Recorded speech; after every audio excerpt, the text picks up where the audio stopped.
Echidna reveals her lovely secret to Subaru, but the Witch of Envy ain't having any of that. So what's up guys, Foxen here, ReZero Season 2 Episode 12. Last week's episode was amazing, it just had to be that week where I had my plate full. So let's get into it. It is Emilia's birthday, so happy birthday, smash that like for her. And also if you want to keep on seeing these videos weekly. Fun fact about that, ReZero Season 2 was supposed to kick off on Subaru's birthday, then and today on Emilia's birthday, which means even real life is screwing over Subaru. Being an optimist, I do have to point out the bright spot. It just means less time between Season 2 and Season 3. Alright, so touching quickly on last week, ReZero was revealed as the grand mastermind. He knows about Subaru's curse gift. In fact, Subaru could thank him for the bunny time treatment. He brought that storm.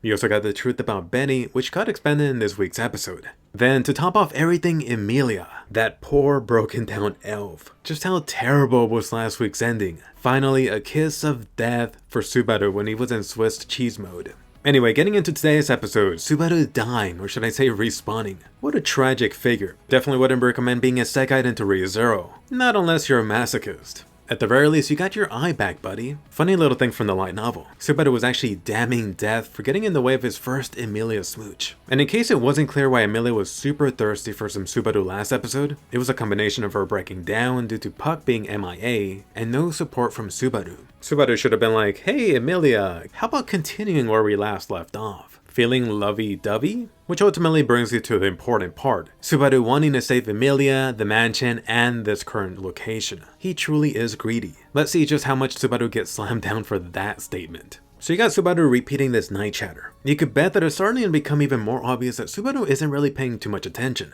Then for the ReZero topic. From the previous episode, it was confirmed that ReZero has been the ultimate mastermind behind everything. Or has he? So far, ReZero has been following the future revealed to him by the book. He knows about Subaru's special power, which means he's essentially been using Subaru to achieve his goal. From this means two major problems for Subaru. The first, ReZero is totally willing to reset if Subaru goes off the path in the current timeline.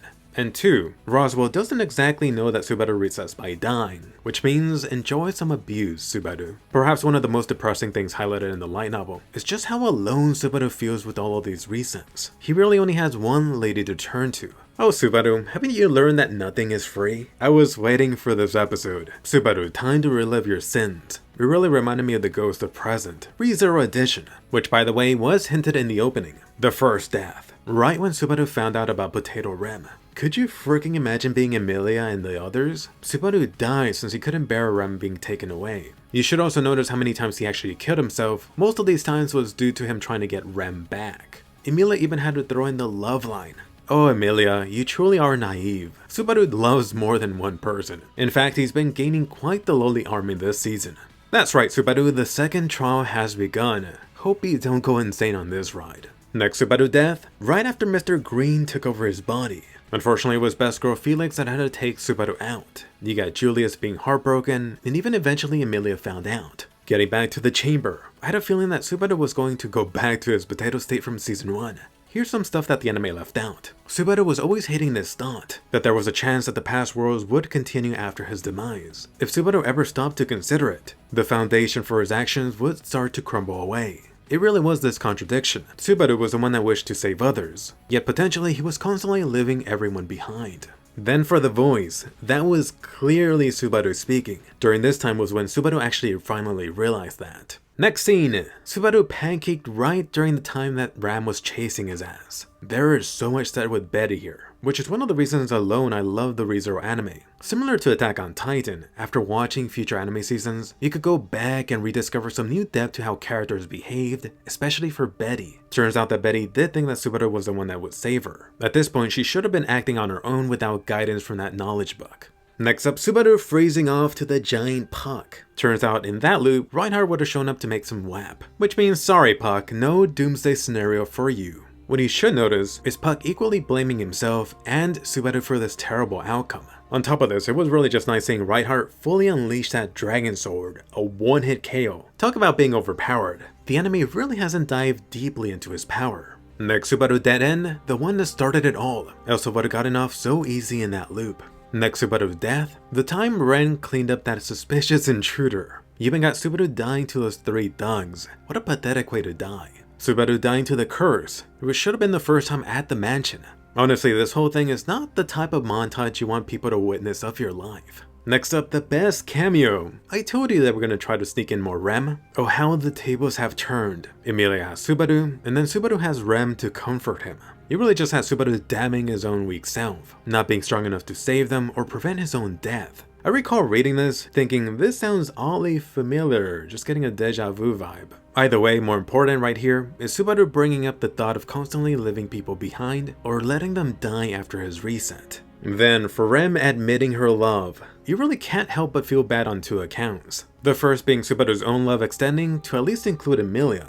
And then two, Rem stuck in her sleeping beauty state for ReZero knows how long. Just think about it, how terrible must it be Subaru? You finally got that Emilia kiss, you died. The Rem kiss? She's a damn fake. The actual Rem would have said, "Sa, date, now stand." So when did Rem become Yu-Gi-Oh? Rem was always the one that didn't like Subaru giving up, which really goes back to Subaru playing that role for Emilia. Funny how that works. Oh my god, this fake Rem is another loli. Subaru, don't trust any loli this season. My ass, this must be an FBI trial. Let's welcome the Witch of Lost, Carmelia. For a second, I thought it was one of those pink clones. Interesting stuff, she admits. Apparently, she didn't choose to mimic Rem. Must be the work of the lust in play. Instead, it was something that Subaru wanted, which should be no surprise, Rem being one of the huge driving motivating factors this season. Anyway, getting back to the witch's tea party. What did I say about feeling deja vu this episode? I do like how Echidna straight out admitted to be wickedly scheming. She is a witch after all. Although in the end, Subaru does have to thank her for looking after his mental health. Can't have the main character breaking again. At least Subaru could breathe easy now. All those past realms, worlds, no worries. They were all recreations from your memory. Or not. Are they real? Are they fake? Only the Witch of Envy truly knows. It would be so cruel if Echidna was secretly teasing him. On the other hand, Subaru now has another worry. He can't just die without guilt. Either way, Echidna really has been best girl in more ways than one this season. Move over, Emilia. Really serving as Subaru's personal therapist and lifeline. Focus instead on those you've saved. At least you got Subaru finally questioning why exactly she goes so far. Really Subaru putting two and two together. Really dude, how many girls have been into you this season? At least look at the blush, you tense mofo. For an anime cut here, in the light novel, Subaru was really going down worse on himself. He kept on saying that no one could forgive him, no one could judge him, no one could approve of him, and so on. To which Echidna denied all of this, claiming she would be the one to judge him.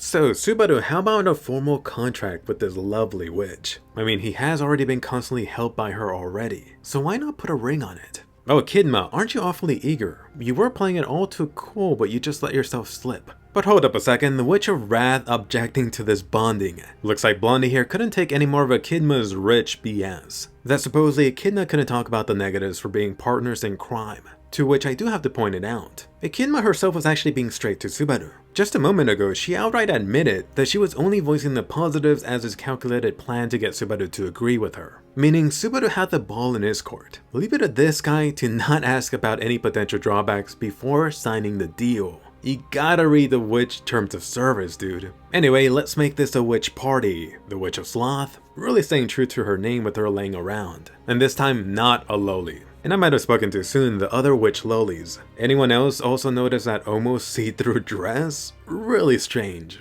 Let's get into it. Echidna's best moment. The right path, right? Subaru, she's even offering her own body. You better hit that deal ASAP. You like girls who give you everything, right? I really did love Echidna calling out Subaru like that. So let me know, what did you think about Echidna's little speech, Echidna's deal? Would you have accepted it? I was really wondering how the anime would create this and cut it down, since in the ReZero light novel, Echidna was talking non-stop for like 5 or 6 pages. That would have been way longer than the anime version, which was about 2 minutes. When reading that gave me an eerie feeling down my spine. But for the anime version, since it was more condensed and just how it was shown, with the whole music and animation, I didn't get that. Not until the very end where you got this menacing evil look. Which means, Subaru, yes, if it wasn't already freaking obvious, she wants to use that ass of yours. Do I smell rejection?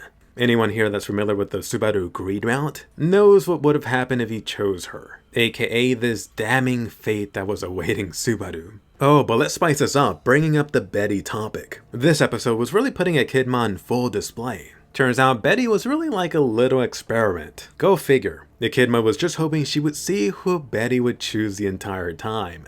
Sorry, Echidna, rejected. Subaru will go with the drill lolly instead.